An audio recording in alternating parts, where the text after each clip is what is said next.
My name is Jackson, and this is my story.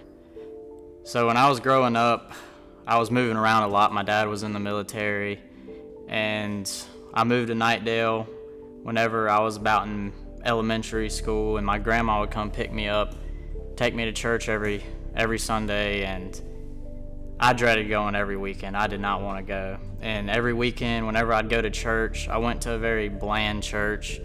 It was nothing like Cross Point, and it was more or less like just the same thing. The lessons were boring, and I got a very short attention span. I gotta be focused the whole time, and it was very bland. And I thought I had to go to church to please my family, please my grandma and all that, but I didn't have sight on what I actually had to go to church for. I was just more or less going to make my mom and dad stop making me go and stop talking to me about it, and my grandma and all that. And growing up, like getting into the later years, I'm just kind of losing touch with it, and I'm getting farther and farther apart from them. And I'm losing sight. I'm losing touch. I used to be in touch with God a little bit, but then I just completely lost sight of him. I was more or less mad at him on why he isn't helping me out in these situations, because I'd pray one night asking for help, and then I wouldn't get it, and then I would just be mad. And I didn't think I needed him because I was making it on my own. I was doing it all, and then I just came to a stopping point in my life where I was just running circles and couldn't figure out anywhere to go, and I was very lost, and I was stuck in one spot because I didn't have God with me.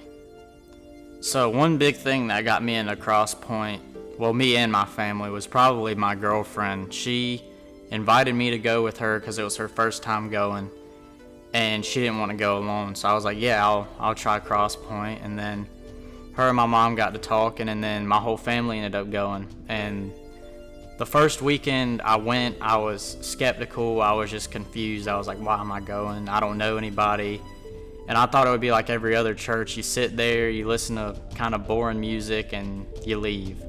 But as soon as I got there, I see a bunch of good friends of mine from school, and then I see my baseball coach, had no clue he went to Cross Point, and then I see everybody mingling, and I start finding my little group and all that, and I'm feeling comfortable, and then the music starts playing, and it wasn't like any worship I've ever heard. It was very exciting and movement, like you're just moving around a lot, and it was very energetic and all that. But then after the music was done, my baseball coach goes up and he starts teaching the lesson, and I thought that was pretty cool. And then just hearing everything and how everybody is, and how at this church it's not on how you have to be perfect to follow God and be a believer. Like, it's okay to have flaws is what they teach you, and they tell you about their past and how they grew up, and then it kind of opened my eyes that I still have a chance to be close with God, and I'm not lost for sure yet.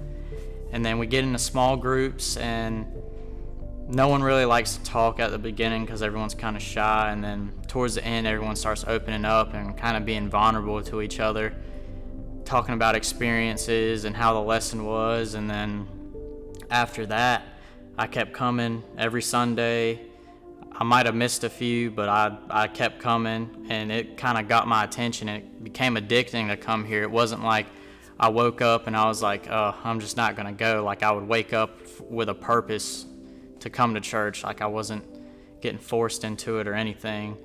And every lesson has spoke to me in a different way about my life, and I can connect to anything they've talked about pretty much. And it's just opened my eyes to so much more I could be, and how I could let God into my life. The night I found out about Fuge was kind of disappointing to me. I thought I was getting into church. I didn't really have to go to a church camp, and I found out really the week before Fuge even started. I knew my brother and sister were going, but I didn't have any want to be there at all. And then my mom told me I was going, and then after that I was just mad. I was dreading it. I thought I was going to miss out on like the next bonfire, the next thing going on around here, missing out on work, making money. But then the first day I get there, I'm kind of lost. I'm kind of finding my way around, meeting some new people from my church that I've never really met before. getting moved into the cabin. And then by the time the first full day hits is when I kind of realized, like, oh snap, this is a legit camp, and it's going to be good for me. And the night that the singer came into the church small group was kind of the night that I was sort of moving my way towards Christ and getting saved.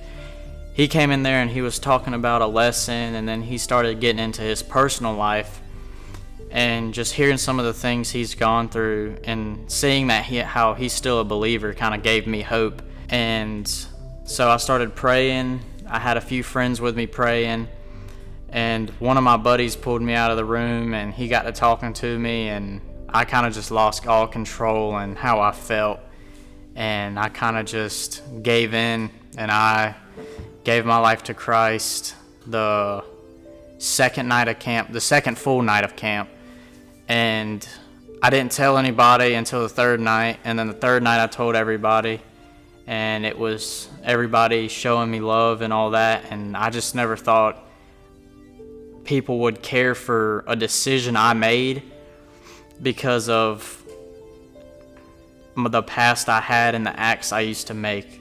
Whenever I got home from camp, life kind of kicked in pretty hard, and I was trying to get back into the speed of things. Life was going 100 miles per hour, and I was still sitting at a comfortable speed because I was comfortable at camp. I didn't have anything to worry about. And then I get back home, work's in the way and everything, so I finally get back into the motion of things, and I start finding ways to keep God in my life throughout a normal day and through the things I used to do.